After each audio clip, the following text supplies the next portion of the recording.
15ನೇ December 1883 ಮಾರ್ಗಶಿರ ಕೃಷ್ಣ ಪಾಡ್ಯಮಿ ಶನಿವಾರ. Master ದಕ್ಷಿಣೇಶ್ವರದಲ್ಲಿ ಪರಮಹಂಸರೊಡನೆ ಇದ್ದುಕೊಂಡಿದ್ದಾನೆ. ಪರಮಹಂಸರು ತಮ್ಮ ಕೊಠಡಿಯಲ್ಲಿ ಕುಳಿತುಕೊಂಡು ರಾಮಲಾಲನ ಕೈಯಲ್ಲಿ ಭಕ್ತಮಾಲೆಯಿಂದ ಪ್ರಹ್ಲಾದನ ಚರಿತ್ರೆಯನ್ನು ಓದಿಸಿ ಕೇಳುತ್ತಿದ್ದಾರೆ. ಮಾಸ್ಟರ್ ನೆಲದ ಮೇಲೆ ಕುಳಿತಿದ್ದಾನೆ. ರಾಖಾಲ, ಲಾಟು, ಹರೀಶ ಇವರೂ ಕೊಠಡಿಯಲ್ಲಿ ಕುಳಿತಿದ್ದಾರೆ. ಹಾಜರ ವರಾಂಡದಲ್ಲಿ ಕುಳಿತಿದ್ದಾನೆ. ಪರಮಹಂಸರು ಪ್ರಹ್ಲಾದನ ಚರಿತ್ರೆಯನ್ನು ಕೇಳುತ್ತಾ ಇದ್ದ ಹಾಗೆ ಭಾವಾವಿಷ್ಟರಾಗುತ್ತಿದ್ದಾರೆ.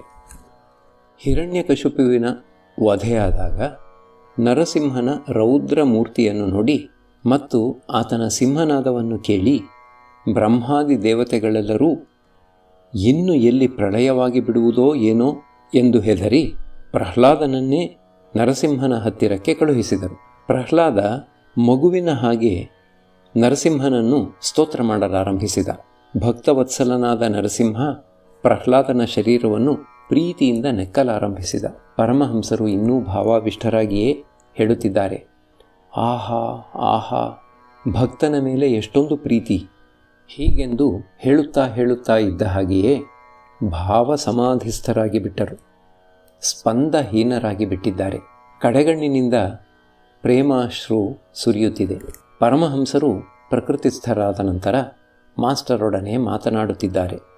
ಆಧ್ಯಾತ್ಮಿಕ ಮಾರ್ಗದಲ್ಲಿ ಮುಂದುವರಿಯುತ್ತಾ ಯಾರು ಸ್ತ್ರೀ ಸಂಗ ಮಾಡುತ್ತಾರೋ ಅವರ ಸಂಬಂಧವಾಗಿ ಪರಮಹಂಸರು ತಮ್ಮ ಕೋಪತಾಪಗಳನ್ನು ಸೂಚಿಸುತ್ತಿದ್ದಾರೆ. ಶ್ರೀರಾಮಕೃಷ್ಣರು, ನಿನಗೇನು ನಾಚಿಕೆಯಾಗುವುದಿಲ್ಲವೇ? ಮಕ್ಕಳಾಗಿದ್ದರೂ ಹೆಂಡತಿಯ ಸಹವಾಸ ಮಾಡುವುದು ಅಸಹ್ಯ ತೋರುವುದಿಲ್ಲವೇ? ಪಶುವಿನ ಹಾಗೆ ವ್ಯವಹರಿಸಲು ನರ, ರಕ್ತ, ಮಲ, ಮೂತ್ರ ಇವುಗಳಿಂದ ಕೂಡಿದ ದೇಹ ನೋಡಿ ಹೇಸಿಕೆಯಾಗುವುದಿಲ್ಲವೇ? ಯಾರು ಭಗವಂತನ ಪಾದಪದ್ಮಗಳ ಚಿಂತನೆಯನ್ನು ಮಾಡುತ್ತಾನೋ ಆತನಿಗೆ ಪರಮ ಸುಂದರ ರಮಣಿಯು ಚಿತೆಯ ಭಸ್ಮದ ಹಾಗೆ ತೋರಿಬರುತ್ತಾಳೆ. ಯಾವ ಶರೀರ ನಶ್ವರವಾದದ್ದೋ, ಯಾವುದರಲ್ಲಿ ಕ್ರಿಮಿ, ಕೀವು, ಶ್ಲೇಷ್ಮ ಇವೇ ಮುಂತಾದ ಅಸಹ್ಯ ವಸ್ತುಗಳು ತುಂಬಿವೆಯೋ ಅಂಥ ಶರೀರದೊಡನೆ ಆನಂದ ಪಡುವುದು ಏನು ನಾಚಿಕೆಯಾಗುವುದಿಲ್ಲವೇ? ಮಾಸ್ಟರ್ ಲಜ್ಜೆಯಿಂದ ತಲೆ ತಗ್ಗಿಸಿ ಸುಮ್ಮನೆ ಕುಳಿತಿದ್ದಾನೆ. ಶ್ರೀರಾಮಕೃಷ್ಣರು, ಭಗವತ್ ಪ್ರೇಮದ ಒಂದು ಬಿಂದುವೇ ಆಗಲಿ ಯಾರಿಗಾದರೂ ದೊರೆತದ್ದೇ ಆದರೆ ಕಾಮಕಾಂಚನ ಅತಿ ತುಚ್ಛವಾಗಿ ತೋರಿಬರುತ್ತದೆ. ಕಲ್ಲು ಸಕ್ಕರೆಯ ಪಾನಕ ದೊರೆಯಿತು ಎಂದರೆ ಜೋನಿ ಬೆಲ್ಲದ ಪಾನಕ ತುಚ್ಛವಾಗಿ ತೋರುತ್ತದೆ. ಭಗವಂತನನ್ನು ವ್ಯಾಕುಲ ಚಿತ್ತದಿಂದ ಪ್ರಾರ್ಥನೆ ಮಾಡಿದರೆ, ಆತನ ನಾಮಗುಣ ಕೀರ್ತನೆಯನ್ನು ಸರ್ವದಾ ಮಾಡುತ್ತಿರುತ್ತಿದ್ದರೆ ಆತನಲ್ಲಿ ಪ್ರೀತಿ ಕ್ರಮೇಣ ಉದ್ಭವವಾಗಿ ಬಿಡುತ್ತದೆ. ಪರಮಹಂಸರು ಪ್ರೇಮೋನ್ಮತ್ತರಾಗಿ ಕೊಠಡಿಯಲ್ಲಿ ಸುತ್ತಿ ನರ್ತಿಸುತ್ತಾ ಹಾಡಲಾರಂಭಿಸಿದ್ದಾರೆ. ಗಂಗಾ ತೀರದಿ ಶ್ರೀಹರಿ ನಾಮವ ನುತಿಸುವ ಇವನಾರು, ಸಗ್ಗದ ಒಲವನು ಈ ತೆರೆಗೆರೆಯುವ ನಿತ್ಯಾನಂದನು ಇವನೇನು. ಘಂಟೆ ಬೆಳಗಿನ 10. ರಾಮಲಾಲ ಕಾಳಿ ದೇವಾಲಯದ ನಿತ್ಯ ಪೂಜೆಯನ್ನು ಮಾಡಿ ಮುಗಿಸಿದ್ದಾನೆ. ಪರಮಹಂಸರು ಮಾಸ್ಟರೊಡನೆ ಕಾಳಿ ದೇವಾಲಯಕ್ಕೆ ಹೋಗುತ್ತಿದ್ದಾರೆ. ಗರ್ಭಗೃಹವನ್ನು ಪ್ರವೇಶಿಸಿ ಆಸನದಲ್ಲಿ ಕುಳಿತುಕೊಂಡರು. ಈಗ ಭಗವತಿಯ ಪಾದಪದ್ಮಗಳಿಗೆ ಒಂದೆರಡು ಹೂಗಳನ್ನು ಅರ್ಪಿಸುತ್ತಿದ್ದಾರೆ. ತಮ್ಮ ತಲೆಯ ಮೇಲೂ ಹೂವನ್ನು ಇಟ್ಟು ಧ್ಯಾನ ಮಾಡಲಾರಂಭಿಸಿದ್ದಾರೆ. ಈಗ ಭಗವತಿಗೆ ಒಂದು ಹಾಡು ಹಾಡುತ್ತಿದ್ದಾರೆ. ಓ ಸರ್ವಪ್ರಿಯ ತಾಯಿ, ಸಕಲ ಭಯಹಾರಿಣಿಯೇ, ನಿನ್ನ ನಾಮವ ನಾನು ಕೇಳಿರುವೆನು. ಪರಮಹಂಸರು ಕಾಳಿ ದೇವಾಲಯದಿಂದ ಹಿಂದಿರುಗಿ ಬಂದು ತಮ್ಮ ಕೊಠಡಿಯ ಆಗ್ನೇಯ ವರಾಂಡದಲ್ಲಿ ಕುಳಿತಿದ್ದಾರೆ. ಭಗವತಿಯ ಮತ್ತು ರಾಧಾಕಾಂತ ದೇವಾಲಯಗಳ ಹಣ್ಣು ಹಂಪಲುಗಳ ಪ್ರಸಾದವನ್ನು ತಾವೂ ತೆಗೆದುಕೊಳ್ಳುತ್ತಾ ಭಕ್ತರಿಗೂ ಹಂಚುತ್ತಿದ್ದಾರೆ. ರಾಖಾಲ ಪರಮಹಂಸರ ಹತ್ತಿರ ಕುಳಿತುಕೊಂಡು ಸ್ಮೈಲ್ಸ್ ಎಂಬುವವನ ಸೆಲ್ಫ್ ಹೆಲ್ಪ್ ಎಂಬ ಗ್ರಂಥದಿಂದ ಲಾರ್ಡ್ ಎರ್ಸ್ಕಿನ್ ಎಂಬುವವನ ವಿಷಯವಾಗಿ ಓದುತ್ತಿದ್ದಾನೆ. ಶ್ರೀರಾಮಕೃಷ್ಣರು ಮಾಸ್ಟರಿಗೆ, ಈ ಪುಸ್ತಕ ಏನು ಹೇಳುತ್ತದೆ ಮಾಸ್ಟರ್? ಇದು ಹೇಳುತ್ತದೆ, ಲಾರ್ಡ್ ಎರ್ಸ್ಕಿನ್ ಎಂಬುವನು ಫಲಾಕಾಂಕ್ಷೆಯಿಲ್ಲದೆ ತನ್ನ ಕೆಲಸಗಳನ್ನು ಮಾಡುತ್ತಿದ್ದ. ಶ್ರೀರಾಮಕೃಷ್ಣರು, ಹಾಗಾದರೆ ಇದು ಬಹಳ ಒಳ್ಳೆಯದೇ. ಆದರೆ ಪೂರ್ಣಜ್ಞಾನಿ ತನ್ನ ಹತ್ತಿರ ಒಂದು ಪುಸ್ತಕವನ್ನೂ ಇಟ್ಟುಕೊಳ್ಳುವುದಿಲ್ಲ. ಎಲ್ಲವೂ ಆತನ ನಾಲಗೆಯ ತುದಿಯಲ್ಲಿ. ಉದಾಹರಣೆಗೆ ಶುಕದೇವ. ಪುಸ್ತಕಗಳಲ್ಲಿ ಎಂದರೆ ಶಾಸ್ತ್ರಗಳಲ್ಲಿ ಸಕ್ಕರೆ ಮರಳು ಮಿಶ್ರವಾಗಿ ಹೋಗಿದೆ. ಸಾಧು ಸಕ್ಕರೆಯನ್ನು ಮಾತ್ರ ಸ್ವೀಕರಿಸಿ ಮರಳನ್ನು ತ್ಯಜಿಸಿಬಿಡುತ್ತಾನೆ. ಸಾಧು ಸಾರವನ್ನು ಮಾತ್ರ ಗ್ರಹಿಸುತ್ತಾನೆ. ಕೀರ್ತನಕಾರ ವೈಷ್ಣವಚರಣ ಬಂದಿದ್ದಾನೆ. ಈಗ ಆತ ಕೀರ್ತನೆ ಮಾಡುತ್ತಿದ್ದಾನೆ. ಮಾಸ್ಟರ್ ನಹಬತ್ ಖಾನೆಯಲ್ಲಿ ತನ್ನ ರಾತ್ರಿಯನ್ನು ಕಳೆದ. 16ನೇ ಡಿಸೆಂಬರ್ 1883 ಮಾರ್ಗಶಿರ ಕೃಷ್ಣ ಬಿದಿಗೆ ಭಾನುವಾರ. ಪರಮಹಂಸರು ಮಾಸ್ಟರೊಡನೆ ತಮ್ಮ ಕೊಠಡಿಯ ಅರ್ಧಚಂದ್ರಾಕಾರದ ವರಾಂಡದಲ್ಲಿ ಕುಳಿತಿದ್ದಾರೆ. ಗಂಟೆ ಬೆಳಗಿನ 10. ಸಮೀಪದಲ್ಲೇ ಕಣಿಗಿಲು, ಮಲ್ಲಿಗೆ, ಗುಲಾಬಿ ಇವೇ ಮೊದಲಾದ ಹೂವಿನ ಗಿಡಗಳು ಹೂವು ತುಂಬಿ ನಗುತ್ತಿವೆ. ಪರಮಹಂಸರು ಮಾಸ್ಟರ್ ಕಡೆ ನೋಡುತ್ತಾ ಹಾಡುತ್ತಿದ್ದಾರೆ. ನೀನೇ ಕಾಪಿಡಬೇಕು, ನಾನಿದೋ ಶರಣಾದೆ ನಿನ್ನ ಪದಕ್ಕೆ, ಪಂಜರದ ಒಳಗಿರುವ ಪಕ್ಷಿಯಂದದಿ ನಾನು ನಿಸ್ಸಹಾಯಕನಾಗಿ ಬಳಲುತ್ತಿರುವೆ, ಅನಂತ ಅಪರಾಧಿ ಜ್ಞಾನಶೂನ್ಯನು ನಾನು, ಕರು ಕಳೆದ ಗೋವಿನಳು ಭ್ರಮಿಸುತ್ತಿರುವೆ. ಶ್ರೀರಾಮಕೃಷ್ಣರು: ಏಕೆ ಪಂಜರದ ಹಕ್ಕಿಯಂತೆ ಏಕೆ ಆಗಲು ಹೋಗಲಿ? ಥೂ, ಹೀಗೆಂದು ಹೇಳುತ್ತಾ ಇದ್ದ ಹಾಗೆ ಪರಮಹಂಸರು ಭಾವಾವಿಷ್ಟರಾಗಿ ಬಿಟ್ಟಿದ್ದಾರೆ. ಶರೀರ ಸ್ಥಿರವಾಗಿ ಬಿಟ್ಟಿದೆ. ಮನಸ್ಸು ಕೆಲಸ ಮಾಡುವುದನ್ನು ನಿಲ್ಲಿಸಿಬಿಟ್ಟಿದೆ. ಕೆನ್ನೆಗಳ ಮೇಲೆ ಪ್ರೇಮಾಶ್ರು ಇಳಿದು ಬರುತ್ತಿದೆ. ಸ್ವಲ್ಪ ಹೊತ್ತಾದ ಮೇಲೆ ಹೇಳಲಾರಂಭಿಸಿದ್ದಾರೆ. ತಾಯೇ, ನನ್ನನ್ನು ಸೀತೆಯಂತೆ ಮಾಡಿಬಿಡು. ಆಕೆ ಒಮ್ಮೆಗೇ ಎಲ್ಲವನ್ನೂ ಮರೆತು ಬಿಟ್ಟಿದ್ದಳು. ಶರೀರ, ಕೈಕಾಲು, ಇಂದ್ರಿಯಗಳು ಇವುಗಳು ಆವುದರ ಅರಿವೇ ಅವಳಿಗೆ ಇರಲಿಲ್ಲ. ಅವಳಿಗಿದ್ದ ಕೇವಲ ಒಂದೇ ಒಂದು ಚಿಂತನೆ, ರಾಮ ಎಲ್ಲಿ?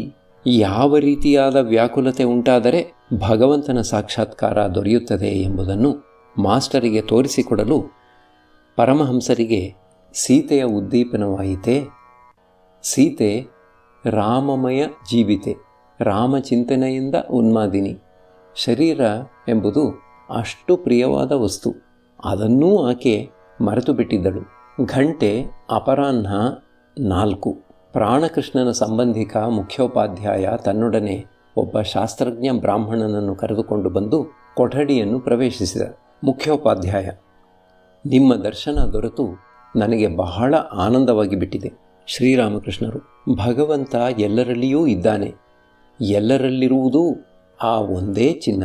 ಆದರೆ ಕೆಲವೆಡೆಗಳಲ್ಲಿ ಹೆಚ್ಚಾಗಿ ಪ್ರಕಾಶವಾಗಿದ್ದಾನೆ. ಸಂಸಾರಿಗಳಲ್ಲಿಯೂ ಭಗವಂತನಿದ್ದಾನೆ.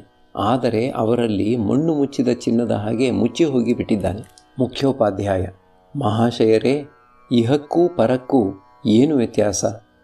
ಶ್ರೀರಾಮಕೃಷ್ಣರು: ಸಾಧನೆಯ ಸಮಯದಲ್ಲಿ ನೇತಿ ಮಾರ್ಗ ಅನುಸರಿಸಿ ಎಲ್ಲವನ್ನೂ ತ್ಯಾಗ ಮಾಡಬೇಕಾಗುತ್ತದೆ. ಆದರೆ ಭಗವಂತನ ಸಾಕ್ಷಾತ್ಕಾರ ದೊರೆತ ನಂತರ ಗೊತ್ತಾಗುತ್ತದೆ, ಆತನೇ ಎಲ್ಲವೂ ಆಗಿದ್ದಾನೆ.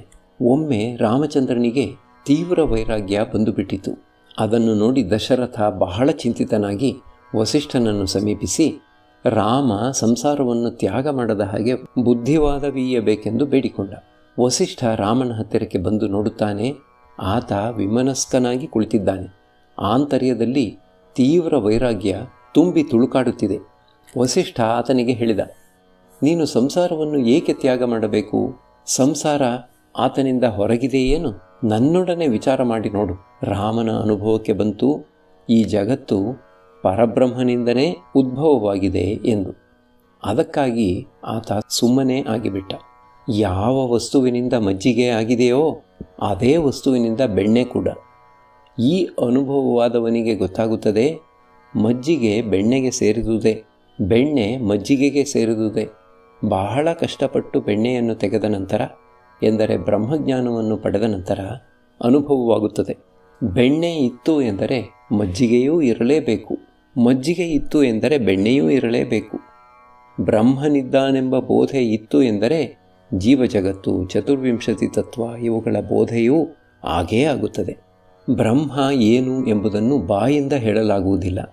ಎಲ್ಲ ವಸ್ತುಗಳು ಉಚ್ಛಿಷ್ಟವಾಗಿ ಹೋಗಿವೆ, ಎಂದರೆ ಬಾಯಿಯಿಂದ ಹೇಳಲ್ಪಟ್ಟಿವೆ. ಆದರೆ ಬ್ರಹ್ಮ ಏನು ಎಂಬುದನ್ನು ಯಾರಿಗೂ ಬಾಯಿಂದ ಹೇಳಲಾಗುವುದಿಲ್ಲ. ಅದಕ್ಕಾಗಿ ಅದು ಉಚ್ಛಿಷ್ಟವಾಗಿ ಹೋಗಿಲ್ಲ. ಈ ವಿಷಯವನ್ನು ಒಮ್ಮೆ ನಾನು ವಿದ್ಯಾಸಾಗರನಿಗೆ ತಿಳಿಸಿದೆ. ಆತನಿಗೆ ಇದನ್ನು ಕೇಳಿ ಬಹಳ ಆನಂದವಾಯಿತು. ಆದರೆ ವಿಷಯ ಬುದ್ಧಿ ಲೇಷ ಮಾತ್ರವಿದ್ದರೂ ಬ್ರಹ್ಮಜ್ಞಾನ ದೊರೆಯುವುದಿಲ್ಲ. ಕಾಮ ಕಾಂಚನಾಸಕ್ತಿ ಮನಸ್ಸಿನಲ್ಲಿ ಒಂದು ಕಿಂಚಿತ್ತೂ ಇಲ್ಲದೇ ಇತ್ತು ಎಂದರೆ ಮಾತ್ರ ಅದು ದೊರೆಯುತ್ತದೆ. ಗಿರಿರಾಜನಿಗೆ ಪಾರ್ವತಿ ಹೇಳಿದಳು, ತಂದೆ, ನಿಮಗೆ ಬ್ರಹ್ಮಜ್ಞಾನ ಬೇಕಾದರೆ ನೀವು ಸಾಧುಸಂಗ ಮಾಡಿ. ಶ್ರೀರಾಮಕೃಷ್ಣರು ಮುಖ್ಯೋಪಾಧ್ಯಾಯನನ್ನು ಸಂಬೋಧಿಸಿ ಹೇಳುತ್ತಿದ್ದಾರೆ, ನಿನಗೆ ಧನ ಐಶ್ವರ್ಯ ಎಲ್ಲ ಇದ್ದರೂ ಭಗವಂತನ ಧ್ಯಾನ ಮಾಡುತ್ತಿದ್ದೀಯೆ. ಇದು ಬಹಳ ಒಳ್ಳೆಯದು. ಗೀತೆಯಲ್ಲಿ ಹೇಳಿದೆ, ಯಾರು ಯೋಗಭ್ರಷ್ಟರೋ ಅವರು ಭಕ್ತರಾಗಿ ಐಶ್ವರ್ಯವಂತರ ಮನೆಗಳಲ್ಲಿ ಜನ್ಮವೆತ್ತುತ್ತಾರೆ. ಮುಖ್ಯೋಪಾಧ್ಯಾಯ ಗೀತೆಯಿಂದ ಈ ಶ್ಲೋಕವನ್ನು ಉದ್ಧರಿಸಿದ. ಶ್ರೀರಾಮಕೃಷ್ಣರು, ಭಗವಂತ ಇಚ್ಛೆಪಟ್ಟುದೇ ಆದರೆ ಜ್ಞಾನಿಯನ್ನೂ ಸಂಸಾರದಲ್ಲಿ ಇಡಬಲ್ಲ. ಆತನ ಇಚ್ಛೆಯಿಂದಲೇ ಈ ಜೀವಜಗತ್ತು ಉಂಟಾಗಿದೆ. ಆತ ಇಚ್ಛಾಮಯ. ಮುಖ್ಯೋಪಾಧ್ಯಾಯ ನಗುತ್ತಾ, ಅವನಿಗೆಲ್ಲಿಂದ ಬಂತು ಇಚ್ಛೆ? ಆತನಿಗೆ ಅಭಾವ ಎಂಬುದು ಏನಾದರೂ ಇದೆಯೇ? ಶ್ರೀರಾಮಕೃಷ್ಣರು ನಗುತ್ತಾ, ಅದರಲ್ಲಿ ತಪ್ಪೇನಿದೆ? ನೀರು ಸುಮ್ಮನೆ ನಿಂತಿದ್ದರೂ ನೀರೇ, ಅಲೆಗಳಾಗಿ ಎದ್ದಿದ್ದರೂ ನೀರೇ, ಹಾವು ಸುರುಳಿ ಸುತ್ತಿ ಸುಮ್ಮನೆ ಬಿದ್ದಿದ್ದರೂ ಹಾವೇ, ಸೊಟ್ಟ ಸೊಟ್ಟವಾಗಿ ಹರಿದು ಹೋಗುತ್ತಿದ್ದರೂ ಹಾವೇ, ಮನುಷ್ಯ ಸುಮ್ಮನೆ ಕುಳಿತಿದ್ದರೂ ಮನುಷ್ಯನೇ, ಕೆಲಸದಲ್ಲಿ ತೊಡಗಿದ್ದರೂ ಮನುಷ್ಯನೇ. ಜೀವ ಜಗತ್ತನ್ನು ಬ್ರಹ್ಮನಿಂದ ಹೊರಹಾಕುವುದು ಹೇಗೆ? ಹಾಗೆ ಮಾಡಿದರೆ ತೂಕ ಕಡಿಮೆಯಾಗಿ ಬಿಡುತ್ತದೆ. ಬೇಲದ ಹಣ್ಣಿನ ಬೀಜ ಮತ್ತು ಕರಟವನ್ನು ಹೊರಕ್ಕೆ ಬಿಸಾಡಿಬಿಟ್ಟರೆ ಬೇಲದ ಹಣ್ಣಿನ ನಿಜವಾದ ತೂಕ ದೊರೆಯುವುದಿಲ್ಲ. ಬ್ರಹ್ಮ ನಿರ್ಲಿಪ್ತ. ಗಾಳಿಯಲ್ಲಿ ಸುಗಂಧ ದುರ್ಗಂಧಗಳು ಇರುವುದನ್ನು ನಾವು ಅನುಭವಿಸಬಹುದು, ಆದರೆ ಗಾಳಿ ಮಾತ್ರ ಅವುಗಳಿಂದ ನಿರ್ಲಿಪ್ತವಾಗಿದೆ. ಬ್ರಹ್ಮನಿಗೂ ಶಕ್ತಿಗೂ ಯಾವ ಭೇದವೂ ಇಲ್ಲ. ಆ ಆದ್ಯಾಶಕ್ತಿಯೇ ಈ ಜೀವ ಜಗತ್ತಾಗಿ ಆಗಿದೆ. ಮುಖ್ಯೋಪಾಧ್ಯಾಯ, ಯೋಗಭ್ರಷ್ಟನಾಗಲು ಕಾರಣವೇನು?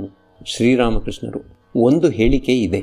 ಗರ್ಭದಲ್ಲಿದ್ದಾಗ ಯೋಗದಲ್ಲಿದ್ದೆ, ಭೂಮಿಗೆ ಬಂದು ಮಣ್ಣು ಮುಕ್ಕಿದೆ. ಸೂಲಗಿತ್ತಿಯೇನೋ ಒಂದು ಬಂಧನವನ್ನು, ಹೊಕ್ಕಳು ಬಳ್ಳಿಯನ್ನು ಕತ್ತರಿಸಿ ಹಾಕಿದಳು. ಆದರೆ ನಾನು ಮಾಯಾಬಂಧನವನ್ನು ಕತ್ತರಿಸುವ ಬಗೆ ಹೇಗೆ?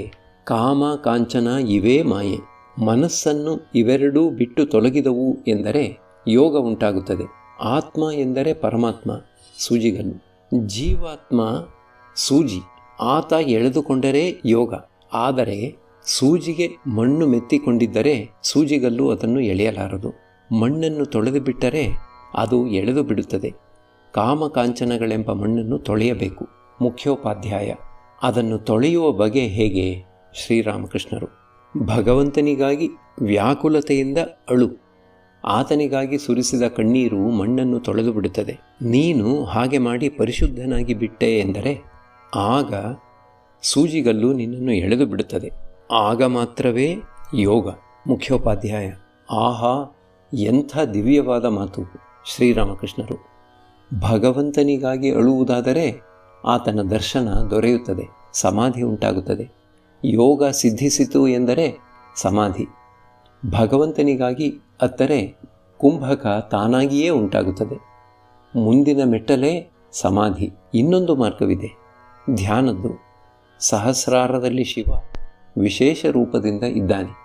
ಆತನ ಮೇಲೆ ಧ್ಯಾನ ಮಾಡಬೇಕು. ಶರೀರ ತಟ್ಟೆ ಇದ್ದ ಹಾಗೆ, ಮನಸ್ಸು ಬುದ್ಧಿ ನೀರು ಇದ್ದ ಹಾಗೆ. ಈ ನೀರಿನಲ್ಲಿ ಸಚ್ಚಿದಾನಂದ ಸೂರ್ಯನ ಪ್ರತಿಬಿಂಬ ಬೀಳುತ್ತದೆ. ಈ ಪ್ರತಿಬಿಂಬಿತ ಸೂರ್ಯನ ಧ್ಯಾನ ಮಾಡುತ್ತಾ ಮಾಡುತ್ತಾ ಭಗವಂತನ ಕೃಪೆಯಿಂದ ಸತ್ಯವಾದ ಸೂರ್ಯನ ದರ್ಶನ ದೊರೆಯುತ್ತದೆ.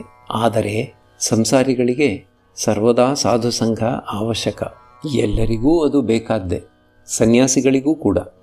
ಆದರೆ ಸಂಸಾರಿಗಳಿಗೆ ವಿಶೇಷತಃ. ಸಂಸಾರಿ ಕಾಮಕಾಂಚನಗಳ ಮಧ್ಯೆ ಇರಬೇಕಾಗಿರುವುದರಿಂದ ಆತನಿಗೆ ರೋಗ ತಗುಲಿಕೊಂಡೇ ಇರುತ್ತದೆ. ಮುಖ್ಯೋಪಾಧ್ಯಾಯ, ಹೌದು, ಆತನಿಗೆ ರೋಗ ತಗುಲಿಕೊಂಡೇ ಇದೆ. ಶ್ರೀರಾಮಕೃಷ್ಣರು, ಭಗವಂತನಿಗೆ ವಕಾಲತ್ತು ವಹಿಸಿಬಿಡು. ಆತ ತನಗಿಚ್ಛೆ ಬಂದಂತೆ ಮಾಡಲಿ. ನೀನು ಬೆಕ್ಕಿನ ಮರಿಯ ಹಾಗೆ ವ್ಯಾಕುಲನಾಗಿ ಆತನನ್ನು ಕರೆ. ತಾಯಿ ಬೆಕ್ಕು ತನಗಿಚ್ಛೆ ಬಂದ ಎಡೆಯಲ್ಲಿ ಅದನ್ನು ಇಡುತ್ತದೆ. ಮರಿಗೆ ಏನೂ ಗೊತ್ತಿರುವುದಿಲ್ಲ. ಅದು ಮರಿಯನ್ನು ಕೆಲವು ವೇಳೆ ಹಾಸಿಗೆಯ ಮೇಲೆ ಇಡುತ್ತದೆ, ಇನ್ನು ಕೆಲವು ವೇಳೆ ಒಲೆಯೊಳಗೆ ಬೂದಿಯ ಮೇಲೆ ಇಡುತ್ತದೆ. ಮುಖ್ಯೋಪಾಧ್ಯಾಯ, ಭಗವದ್ಗೀತೆ ಮೊದಲಾದವುಗಳನ್ನು ಓದುವುದು ಮೇಲು. ಶ್ರೀರಾಮಕೃಷ್ಣರು, ಕೇವಲ ಓದುವುದರಿಂದಲೇ ಆಗಲಿ ಅಥವಾ ಕೇಳುವುದರಿಂದಲೇ ಆಗಲಿ ಏನು ಪ್ರಯೋಜನ? ಕೆಲವರು ಹಾಲಿನ ವಿಷಯವಾಗಿ ಕೇಳಿದ್ದಾರೆ, ಇನ್ನು ಕೆಲವರು ಅದನ್ನು ನೋಡಿದ್ದಾರೆ, ಮತ್ತೆ ಕೆಲವರು ಅದನ್ನು ಕುಡಿದಿದ್ದಾರೆ. ಭಗವಂತನನ್ನು ನಿಜವಾಗಿ ದರ್ಶನ ಮಾಡಬಹುದು. ಅಷ್ಟೇ ಏಕೆ, ಅವನೊಡನೆ ಮಾತುಕತೆಯನ್ನೂ ಆಡಬಹುದು. ಮೊದಲನೆಯ ಹಂತ ಪ್ರವರ್ತಕನದು. ಆತ ಓದುತ್ತಾನೆ, ಕೇಳುತ್ತಾನೆ. ಎರಡನೆಯದು ಸಾಧಕನ ಹಂತ. ಆತ ಭಗವಂತನಿಗೆ ಪ್ರಾರ್ಥನೆ ಸಲ್ಲಿಸುತ್ತಾನೆ, ಧ್ಯಾನ ಚಿಂತನೆ ಮಾಡುತ್ತಾನೆ, ನಾಮಗುಣ ಸಂಕೀರ್ತನೆ ಮಾಡುತ್ತಾನೆ. ಮೂರನೆಯ ಹಂತ ಸಿದ್ಧನದು. ಭಗವಂತನನ್ನು ತನ್ನ ಆಂತರ್ಯದಲ್ಲಿ ಅರಿತುಕೊಂಡಿರುತ್ತಾನೆ, ದರ್ಶನ ಮಾಡಿಕೊಂಡಿರುತ್ತಾನೆ. ಕೊನೆಯ ಹಂತ ಸಿದ್ಧನದು. ಉದಾಹರಣೆಗೆ ಚೈತನ್ಯನದು. ಕೆಲವು ವೇಳೆ ವಾತ್ಸಲ್ಯ ಭಾವದಿಂದ ಇರುತ್ತಾನೆ, ಇನ್ನು ಕೆಲವು ವೇಳೆ ಮಧುರ ಭಾವದಿಂದ ಇರುತ್ತಾನೆ. ಮಾಸ್ಟರ್, ರಾಖಾಲ, ಯೋಗಿನ್, ಲಾಟು ಮೊದಲಾದ ಭಕ್ತರು ಈ ದೇವದುರ್ಲಭ ವಿಷಯಗಳನ್ನೆಲ್ಲ ಮಂತ್ರಮುಗ್ಧರಾಗಿ ಕೇಳುತ್ತಿದ್ದಾರೆ. ಈಗ ಮುಖ್ಯೋಪಾಧ್ಯಾಯ ಮತ್ತು ಅವನ ಸ್ನೇಹಿತ ಶ್ರೀರಾಮಕೃಷ್ಣರಿಂದ ಬೀಳ್ಕೊಳ್ಳುತ್ತಿದ್ದಾರೆ. ಅವರು ಶ್ರೀರಾಮಕೃಷ್ಣರಿಗೆ ನಮಸ್ಕರಿಸಿ ಮೇಲೆದ್ದರು. ಅವರಿಗೆ ಮರ್ಯಾದೆ ತೋರಿಸಲು ಶ್ರೀರಾಮಕೃಷ್ಣರೂ ಮೇಲೆದ್ದರು. ಮುಖ್ಯೋಪಾಧ್ಯಾಯ ನಗುತ್ತ, ನೀವು ಏಳುವುದು ಕೂರುವುದೇ ಶ್ರೀರಾಮಕೃಷ್ಣರು, ಅದರಲ್ಲಿ ತಪ್ಪೇನಿದೆ? ನೀರು ಸ್ಥಿರವಾಗಿ ನಿಂತಿದ್ದರೂ ನೀರೇ, ಅಲ್ಲೋಲ ಕಲ್ಲೋಲವಾಗುತ್ತಿದ್ದರೂ ನೀರೇ. ನಾನು ಗಾಳಿಗೆ ಸಿಕ್ಕಿದ ಎಂಜಲೆಲೆಯ ಹಾಗೆ. ಗಾಳಿ ಅದನ್ನು ಇಷ್ಟ ಬಂದ ಕಡೆ ಹೊತ್ತುಕೊಂಡು ಹೋಗಿಬಿಡುತ್ತದೆ. ನಾನು ಯಂತ್ರ, ಆಕೆ ಯಂತ್ರಿ. ಮುಖ್ಯೋಪಾಧ್ಯಾಯ ಮತ್ತು ಆತನ ಸ್ನೇಹಿತ ಕೊಠಡಿಯಿಂದ ಹೊರಹೊರಟರು. ಮಾಸ್ಟರ್ ಭಾವಿಸುತ್ತಿದ್ದಾನೆ, ವೇದಾಂತ ದೃಷ್ಟಿಯಿಂದ ಎಲ್ಲ ಸ್ವಪ್ನವಿದ್ದ ಹಾಗೆ. ಹಾಗಾದರೆ ಜೀವ, ಜಗತ್ತು, ನಾನು ಎಲ್ಲ ಮಿಥ್ಯೆಯೇ? ಮಾಸ್ಟರ್ ಅಲ್ಪ ಸ್ವಲ್ಪ ವೇದಾಂತ ಓದುತ್ತಾನೆ. ಮತ್ತೆ ವೇದಾಂತದ ಅಸ್ಫುಟ ಪ್ರತಿಧ್ವನಿಯಂತಿರುವ ಕ್ಯಾಂಟ್, ಹೆಗೆಲ್ ಮೊದಲಾದ ಜರ್ಮನ್ ತತ್ವಶಾಸ್ತ್ರಜ್ಞರ ವಿಚಾರ ಗ್ರಂಥಗಳನ್ನೂ ಓದಿದ್ದಾನೆ. ಆದರೆ ಪರಮಹಂಸರು ಸಾಮಾನ್ಯ ಮನುಷ್ಯರ ಹಾಗೆ ವಿಚಾರದಲ್ಲಿ ತೊಡಗಲಿಲ್ಲ. ಜಗನ್ಮಾತೆ ಅವರಿಗೆ ಸಕಲ ದರ್ಶನಗಳ ಸಾರವನ್ನೂ ತಿಳಿಸಿಕೊಟ್ಟು ಬಿಟ್ಟಿದ್ದಾಳೆ. ಮಾಸ್ಟರ್ ಅದರ ಸಂಬಂಧವಾಗಿಯೇ ಭಾವಿಸುತ್ತಿದ್ದಾನೆ. ಸ್ವಲ್ಪ ಹೊತ್ತಾದ ಮೇಲೆ ಪರಮಹಂಸರು ಮಾಸ್ಟರೊಡನೆ ತಮ್ಮ ಕೊಠಡಿಯ ಪಶ್ಚಿಮದಲ್ಲಿರುವ ಅರ್ಧಚಂದ್ರಾಕಾರದ ವರಾಂಡದಲ್ಲಿ ಮಾತುಕತೆ ಆಡುತ್ತಿದ್ದಾರೆ. ಅಲ್ಲಿ ಇನ್ನು ಬೇರೆ ಯಾರೂ ಇಲ್ಲ. ಚಳಿಗಾಲದ ಅಪರಾಹ್ನ. ಸೂರ್ಯ ಇನ್ನೂ ಮುಳುಗಿಲ್ಲ. ಮಾಸ್ಟರ್, ಈ ಜಗತ್ತು ಮಿಥ್ಯೆಯಾದುದೇ? ಶ್ರೀರಾಮಕೃಷ್ಣರು, ಏಕೆ ಮಿಥ್ಯೆಯಾದೀತು? ಈ ಪ್ರಶ್ನೆ ವಿಚಾರಕ್ಕೆ ಸಂಬಂಧಪಟ್ಟದ್ದು. ಮೊದಲು ನೇತಿ ಎಂದು ವಿಚಾರದಲ್ಲಿ ತೊಡಗಿದಾಗ ಭಗವಂತ ಜೀವವಲ್ಲ, ಜಗತ್ತಲ್ಲ, ಚತುರ್ವಿಂಶತಿ ತತ್ವ ಅಲ್ಲ ಎಂಬುದಾಗಿ ತೋರುತ್ತದೆ. ಎಲ್ಲವೂ ಸ್ವಪ್ನವಿದ್ದ ಹಾಗೆ ಕಾಣುತ್ತದೆ. ಬಳಿಕ ಅನುಲೋಮ ಹೋಗಿ ವಿಲೋಮ, ಆಗ ಭಗವಂತನೇ ಜೀವ ಜಗತ್ತು ಆಗಿದ್ದಾನೆಂಬ ಬೋಧೆಯಾಗುತ್ತದೆ. ನೀನು ಮೆಟ್ಟಲ ಸಾಲು ಹತ್ತಿ ಮಾಳಿಗೆಗೆ ಹೋಗುತ್ತಿದ್ದೀಯೇ ಅಂತ ಇಟ್ಟುಕೋ. ಆದರೆ ಎಲ್ಲಿಯವರೆಗೆ ಮಾಳಿಗೆಯ ಅರಿವು ನಿನಗಿರುವುದೋ ಅಲ್ಲಿಯವರೆಗೆ ಮೆಟ್ಟಿಲ ಸಾಲಿನ ಅರಿವು ನಿನಗಿರುತ್ತದೆ. ಯಾರಿಗೆ ಎತ್ತರದ ಜ್ಞಾನವಿದೆಯೋ ಆತನಿಗೆ ತಗ್ಗಿನ ಜ್ಞಾನವೂ ಇರುತ್ತದೆ. ಆದರೆ ಮಾಳಿಗೆಯನ್ನು ಹತ್ತಿ ನೋಡಿದಾಗ ನಿನ್ನ ಅನುಭವಕ್ಕೆ ಬರುತ್ತದೆ, ಯಾವ ವಸ್ತುಗಳಿಂದ ಎಂದರೆ ಇಟ್ಟಿಗೆ, ಸುಣ್ಣ, ಇಟ್ಟಿಗೆ ಪುಡಿ ಇವುಗಳಿಂದ ಮಾಳಿಗೆ ನಿರ್ಮಿತವಾಗಿದೆಯೋ ಅದೇ ವಸ್ತುಗಳಿಂದ ಮೆಟ್ಟಲ ಸಾಲು ನಿರ್ಮಿತವಾಗಿದೆ. ನಾನಾಗಲೇ ಬೇಲದ ಹಣ್ಣಿನ ಉದಾಹರಣೆ ಕೊಟ್ಟಿದ್ದೇನೆ. ಯಾರು ಅಚಲನೋ ಆತ ಚಲನೂ ಹೌದು. ಅಹಂ ಎಂಬುದು ಹೋಗತಕ್ಕುದಲ್ಲ. ನಾನು ದೇಹ ಎಂಬ ಜ್ಞಾನವಿರುವವರೆಗೆ ಜೀವ ಜಗತ್ತು ಇದ್ದೇ ಇರುತ್ತದೆ. ಭಗವಂತನ ಸಾಕ್ಷಾತ್ಕಾರ ಮಾಡಿಕೊಂಡರೆ ಕಂಡುಬರುತ್ತದೆ ಆತನೇ ಜೀವ ಜಗತ್ತು ಆಗಿರುವುದಾಗಿ. ಕೇವಲ ವಿಚಾರದಿಂದ ಈ ಅನುಭವವನ್ನು ಪಡೆಯಲಾಗುವುದಿಲ್ಲ. ಶಿವನಿಗೆ ಎರಡು ಅವಸ್ಥೆ. ಯಾವಾಗ ಸಮಾಧಿಸ್ಥನಾಗಿರುತ್ತಾನೋ ಎಂದರೆ ಮಹಾಯೋಗದಲ್ಲಿರುತ್ತಾನೋ ಆಗ ಆತ ಆತ್ಮಾರಾಮ. ಮತ್ತು ಯಾವಾಗ ಆ ಅವಸ್ಥೆಯಿಂದ ಕೆಳಕ್ಕೆ ಇಳಿದು ಬರುತ್ತಾನೋ ಆಗ ಆತನಲ್ಲಿ ಸ್ವಲ್ಪ ಅಹಂ ಇರುತ್ತದೆ. ಬಳಿಕ ಆತ ರಾಮ ರಾಮ ಅಂತ ಹೇಳುತ್ತಾ ನರ್ತಿಸುತ್ತಾನೆ. ಪರಮಹಂಸರು ಶಿವನ ಅವಸ್ಥೆಯನ್ನು ವರ್ಣನೆ ಮಾಡಿ ತಮ್ಮ ಅವಸ್ಥೆಯನ್ನೇ ಸೂಚಿಸಿ ಹೇಳಿದರೇನು ಮುಸ್ಸಂಜೆಯಾಗಿದೆ. ಪರಮಹಂಸರು ಜಗನ್ಮಾತೆಯ ನಾಮೋಚ್ಚಾರಣೆ ಮಾಡುತ್ತಾ ಆಕೆಯ ಮೇಲೆ ಧ್ಯಾನ ಮಾಡುತ್ತಿದ್ದಾರೆ. ಭಕ್ತರು ನಿರ್ಜನ ಪ್ರದೇಶಗಳಿಗೆ ಹೋಗಿ ತಮ್ಮ ತಮ್ಮ ಆದರ್ಶ ಧ್ಯೇಯಗಳ ಮೇಲೆ ಧ್ಯಾನ ಮಾಡುತ್ತಿದ್ದಾರೆ. ಈಗ ಭಗವತಿ ಕಾಳಿ ದೇವಾಲಯದಲ್ಲಿ, ರಾಧಾಕಾಂತ ದೇವಾಲಯದಲ್ಲಿ, 12 ಶಿವ ದೇವಾಲಯಗಳಲ್ಲಿ ಸಾಯಂ ಮಂಗಳಾರತಿ ಆರಂಭವಾಯಿತು. ಇಂದು ಕೃಷ್ಣ ಪಕ್ಷದ ದ್ವಿತೀಯ ತಿಥಿ. ಸೂರ್ಯ ಮುಳುಗಿದ ಸ್ವಲ್ಪ ಹೊತ್ತಿನೊಳಗೆ ಚಂದ್ರೋದಯವಾಯಿತು. ಬೆಳದಿಂಗಳು ದೇವಾಲಯಗಳ ಗೋಪುರಗಳ ಮೇಲೂ ಸುತ್ತಮುತ್ತಲಿನ ಗಿಡಬಳ್ಳಿಗಳ ಮೇಲೂ ಭಾಗೀರಥಿಯ ಮೇಲೂ ಬಿದ್ದು ಅವುಗಳಿಗೆ ಒಂದು ಅಪೂರ್ವ ಕಾಂತಿಯನ್ನು ಕೊಟ್ಟಿದೆ. ಪರಮಹಂಸರು ತಮ್ಮ ಚಿಕ್ಕ ಮಂಚದ ಮೇಲೆ, ಮಾಸ್ಟರ್ ನೆಲದ ಮೇಲೆ ಕುಳಿತುಕೊಂಡಿದ್ದಾರೆ. ಮಾತುಕತೆ ವೇದಾಂತದ ಸಂಬಂಧವಾಗಿ ಆರಂಭವಾಯಿತು. ಶ್ರೀರಾಮಕೃಷ್ಣರು ಮಾಸ್ಟರಿಗೆ, ಜಗತ್ತು ಮಿಥ್ಯೆ ಏಕಾದೀತು. ಇದು ತತ್ವಶಾಸ್ತ್ರಜ್ಞರ ಊಹಾಪೋಹಕ್ಕೆ ಸೇರಿದ ವಿಷಯ. ಭಗವಂತನ ದರ್ಶನವಾದ ನಂತರ ಬೋಧೆಯಾಗುತ್ತದೆ ಆತನೇ ಜೀವ ಜಗತ್ತು ಆಗಿರುವುದಾಗಿ.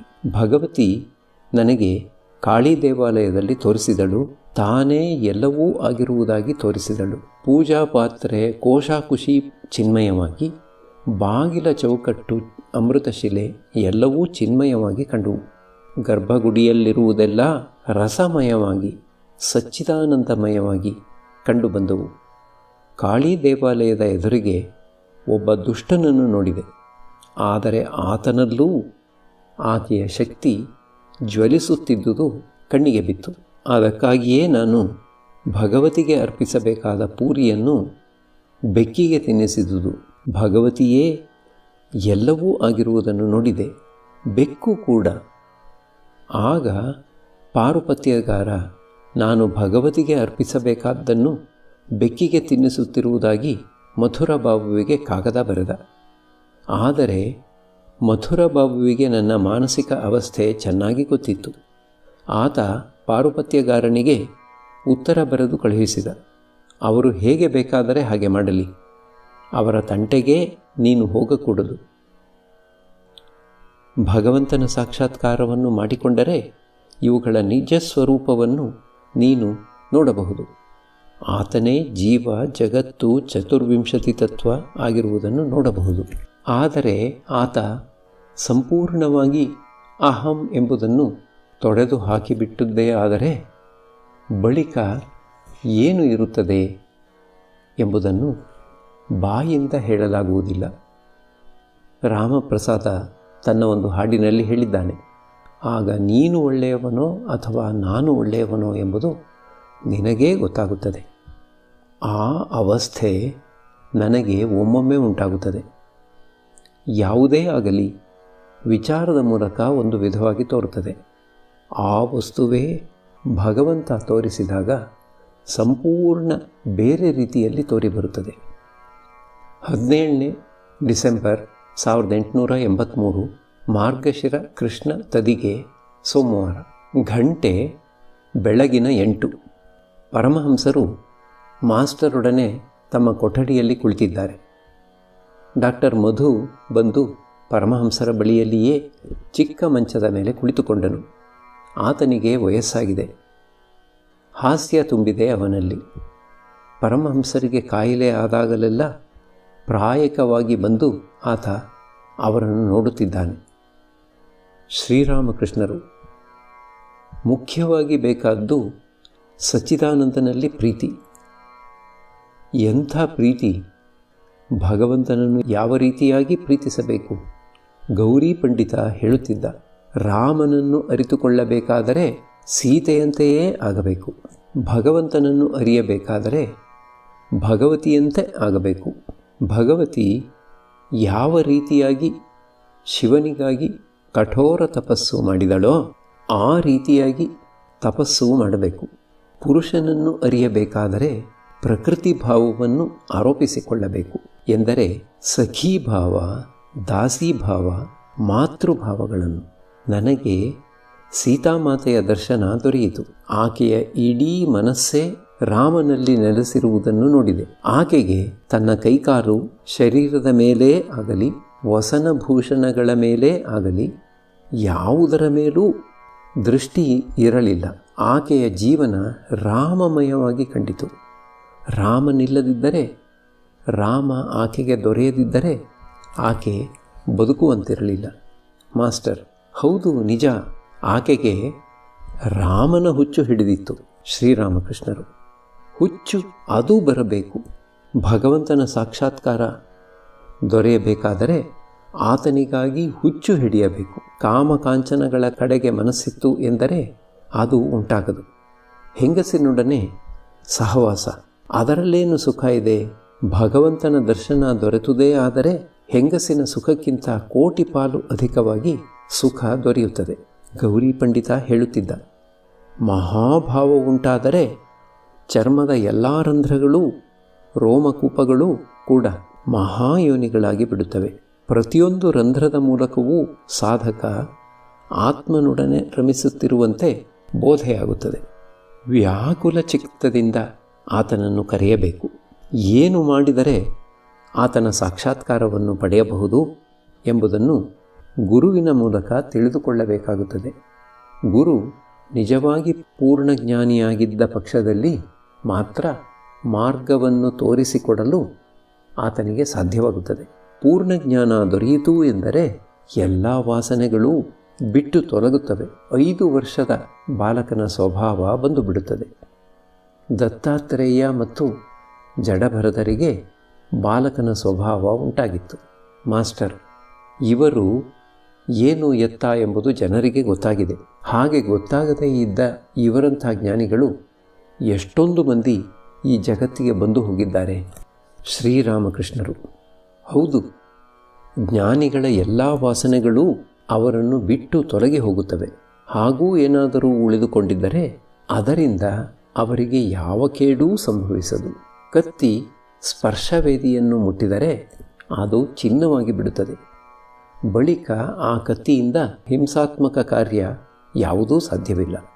ಅದೇ ರೀತಿಯಾಗಿ ಜ್ಞಾನಿಗಳ ಕಾಮಕ್ರೋಧಾದಿಗಳು ತೋರಿಕೆಗೆ ಮಾತ್ರ ಇರುತ್ತವೆ. ಅವು ಹೆಸರಿಗೆ ಮಾತ್ರ ಕಾಮಕ್ರೋಧಗಳೇ ವಿನ ಅವುಗಳಿಂದ ಯಾವ ಕೇಡೂ ಸಂಭವಿಸದು. ಮಾಸ್ಟರ್: ನೀವು ಹೇಳುತ್ತೀರಲ್ಲ, ಜ್ಞಾನಿ 3 ಗುಣಗಳಿಗೂ ಅತೀತನಾಗುತ್ತಾನೆ. ಆತ ಸತ್ವ, ರಜಸ್ಸು, ತಮಸ್ಸು ಈ ಯಾವ ಗುಣಗಳಿಗೂ ವಶನಾಗುವುದಿಲ್ಲ. ಇವು 3 ಕಳ್ಳರಿದ್ದ ಹಾಗೆ. ಶ್ರೀರಾಮಕೃಷ್ಣರು: ಹೌದು, ಇದನ್ನು ಗ್ರಹಿಸಬೇಕು ಮಾಸ್ಟರ್. ಈ ಭೂಮಂಡಲದಲ್ಲೆಲ್ಲ ಪೂರ್ಣಜ್ಞಾನಿಗಳು 3-4ಕ್ಕಿಂತ ಹೆಚ್ಚಾಗಿಲ್ಲ ಅಂತ ಕಾಣುತ್ತದೆ. ಶ್ರೀರಾಮಕೃಷ್ಣರು: ಏಕೆ ಹಾಗೆ ಹೇಳುತ್ತೀಯೇ? ಉತ್ತರ ಭಾರತದ ಮಠಗಳಲ್ಲಿ ಅನೇಕ ಸಾಧು ಸನ್ಯಾಸಿಗಳಾಗಿದ್ದಾರೆ ಮಾಸ್ಟರ್. ಸುಲಭವಾಗಿ ನಾನೂ ಅವರಂತೆ ಒಬ್ಬ ಸನ್ಯಾಸಿ ಆಗಬಲ್ಲೆ. ಪರಮಹಂಸರು ಮಾಸ್ಟರನ್ನು ದೃಷ್ಟಿಸಿ ನೋಡುತ್ತಾ ಹೇಳಿದರು, ಏನು, ಎಲ್ಲವನ್ನೂ ತ್ಯಜಿಸಿ ಮಾಸ್ಟರ್. ಮಾಯೆಯಿಂದ ಮುಕ್ತವಾಗದಿದ್ದರೆ ಏನನ್ನು ತಾನೇ ಸಾಧಿಸಲು ಸಾಧ್ಯ? ಮಾಯೆಯನ್ನು ಗೆಲ್ಲುವ ಶಕ್ತಿ ಇದ್ದರೆ ಬರಿದೇ ಸನ್ಯಾಸಿಯಾದರೆ ಏನು ದೊರೆತೀತು? ಸ್ವಲ್ಪ ಹೊತ್ತಿನವರೆಗೆ ಎಲ್ಲರೂ ಸುಮ್ಮನೆ ಇದ್ದರು. ಮಾಸ್ಟರ್: ಯಾವುದಕ್ಕೆ ತ್ರಿಗುಣಾತೀತ ಭಕ್ತಿ ಅಂತ ಹೇಳುತ್ತಾರೆ? ಶ್ರೀರಾಮಕೃಷ್ಣರು: ಆ ಭಕ್ತಿ ಉಂಟಾಯಿತು ಎಂದರೆ ಎಲ್ಲವೂ ಚಿನ್ಮಯವಾಗಿ ಕಾಣುತ್ತದೆ. ಆತನಿಗೆ ಶ್ಯಾಮ ಚಿನ್ಮಯ, ಆತನ ಧಾಮವೂ ಚಿನ್ಮಯ, ಭಕ್ತನೂ ಚಿನ್ಮಯ, ಎಲ್ಲವೂ ಚಿನ್ಮಯ. ಎಲ್ಲೋ ಕೆಲವರಿಗೆ ಮಾತ್ರ ಆ ವಿಧದ ಭಕ್ತಿ ಉಂಟಾಗುತ್ತದೆ. ಡಾಕ್ಟರ್ ಮಧು: ತ್ರಿಗುಣಾತೀತ ಭಕ್ತಿ ಎಂದರೆ ಭಕ್ತ ಯಾವ ಗುಣಕ್ಕೂ ವಶನಲ್ಲ ಅಂತ. ಶ್ರೀರಾಮಕೃಷ್ಣರು ನಗುತ್ತಾ: ಹೌದು, ಅದೇ 5 ವರ್ಷ ಬಾಲಕನ ಹಾಗೆ ಯಾವ ಗುಣಕ್ಕೂ ವಶವಾಗದವನಾಗಿ. ಮಧ್ಯಾಹ್ನದ ಊಟವಾದ ನಂತರ ಪರಮಹಂಸರು ಸ್ವಲ್ಪ ವಿಶ್ರಮಿಸಿಕೊಳ್ಳುತ್ತಿದ್ದಾರೆ. ಮಣಿಲಾಲ ಮಲ್ಲಿಕ ಬಂದು ಪರಮಹಂಸರಿಗೆ ಪ್ರಣಾಮ ಮಾಡಿ ನೆಲದ ಮೇಲೆ ಕುಳಿತುಕೊಂಡ. ಪರಮಹಂಸರು ಹಾಗೆಯೇ ಮಲಗಿಕೊಂಡು ಮಣಿಮಲ್ಲಿಕನೊಡನೆ ಆಗಾಗ 1-2 ಮಾತು ಆಡುತ್ತಿದ್ದಾರೆ. ಮಣಿಮಲ್ಲಿಕ, ನೀವು ಕೇಶವಸೇನನನ್ನು ನೋಡಿ ಬರಲು ಹೋಗಿದ್ದುದಾಗಿ ಸಮಾಚಾರ ಕೇಳಿದೆ. ಶ್ರೀರಾಮಕೃಷ್ಣರು, ಹೌದು, ಈಗ ಹೇಗಿದ್ದಾನೆ ಆತ? ಮಣಿಮಲ್ಲಿಕ, ಏನೂ ಉತ್ತಮಗೊಂಡಿಲ್ಲ. ಶ್ರೀರಾಮಕೃಷ್ಣರು, ಆತ ದೊಡ್ಡ ರಾಜಸಿಕ ವ್ಯಕ್ತಿ, ಬಹಳ ಹೊತ್ತು ಕಾಯಿಸಿಬಿಟ್ಟ. ಆ ಬಳಿಕವೇ ಆತನನ್ನು ನೋಡಲು ಸಾಧ್ಯವಾಯಿತು. ಪರಮಹಂಸರು ಎದ್ದು ಕುಳಿತುಕೊಂಡು ಭಕ್ತರೊಡನೆ ಮಾತುಕತೆ ಆಡುತ್ತಿದ್ದಾರೆ. ಪರಮಹಂಸರು ಮಾಸ್ಟರಿಗೆ, ನಾನು ರಾಮ ರಾಮ ಅಂತ ಹೇಳುತ್ತಾ ಹುಚ್ಚನಂತಾಗಿ ಬಿಟ್ಟಿದ್ದೆ. ಆ ಸನ್ಯಾಸಿಯ ಇಷ್ಟದೇವನಾದ ರಾಮಲಾಲನನ್ನು ಕೈಯಲ್ಲಿ ಹಿಡಿದುಕೊಂಡು ಸುಮ್ಮನೆ ಸುತ್ತುತ್ತಿದ್ದೆ. ಅದಕ್ಕೆ ಸ್ನಾನ, ಊಟ, ಶಯನ ಎಲ್ಲವನ್ನೂ ಮಾಡಿಸುತ್ತಿದ್ದೆ. ಹೋದೆಡೆಯಲ್ಲೆಲ್ಲ ಅದನ್ನು ತೆಗೆದುಕೊಂಡು ಹೋಗುತ್ತಿದ್ದೆ. ನಾನು ರಾಮಲಾಲನಿಗಾಗಿ ಸುಮ್ಮನೆ ಹುಚ್ಚನಾಗಿ ಬಿಟ್ಟಿದ್ದೆ.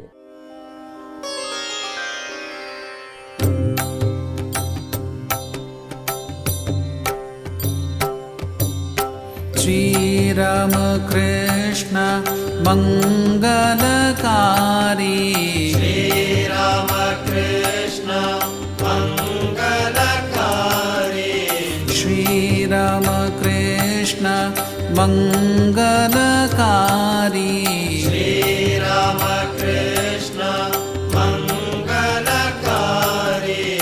ನಮೋ ನಾರಾಯಣ ಭವದುಃಖಹಾರಿ, ನಮೋ ನಾರಾಯಣ ಭವದುಃಖಹಾರಿ, ನಮೋ ನಾರಾಯಣ ಭವದುಃಖಹಾರಿ.